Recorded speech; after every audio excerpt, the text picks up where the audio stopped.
Nobody told these AI agents to build forts they figured out completely on their own, just to win a game of hide and seek. So, how does that even happen?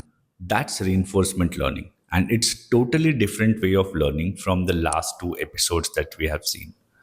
Think back for a second. Supervised learning studies from the answer key. Unsupervised learning gets a big pile of data with no labels and it finds out patterns by itself. Reinforcement learning throws out answer key too, but it does something neither of those two. It learns by doing. It tries something, watches what happens, and slowly works out what actually works. The easiest way to picture is this a training a puppy. You don't hand a puppy a rule book, it just tries things. It jumps, it barks, it spins in circles, and then one time it happens to sit. And you give a treat. Do that enough, and the puppy starts choosing the thing that earns the treats. It learned without even ever telling it the rules. That's right there is reinforcement learning. So, what's actually happening under the hood? We got a learner and we call it the agent. The agent lives in the world, we call it environment. Every time it makes move, the environment holds back a number, a reward. If it makes a good move, the number goes up. If it makes a bad move, it goes down.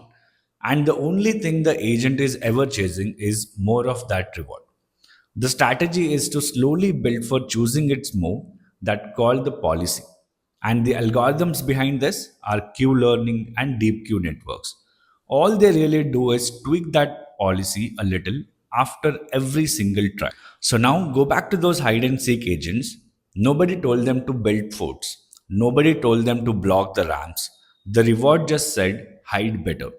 So they tried millions of time over and the policy reward out the rest until they were building shelters and even breaking the game's own physics to win.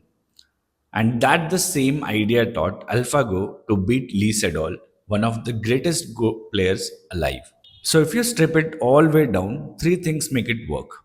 There's the agent, one that making the choice. There's the reward, the little signal that just says better or worse. And even there's a policy, the strategy that keeps a bit sharper every single time. And that's the really a whole thing. Trial, reward, repeat.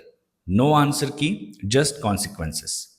It's how machines learn to play games, to walk, and a little later in this series, how they learn to actually hold a conversation.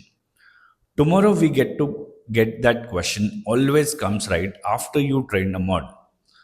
How do you actually test it and know if it's good? I hope that's clear to you all, and I will see you up ahead in the next one.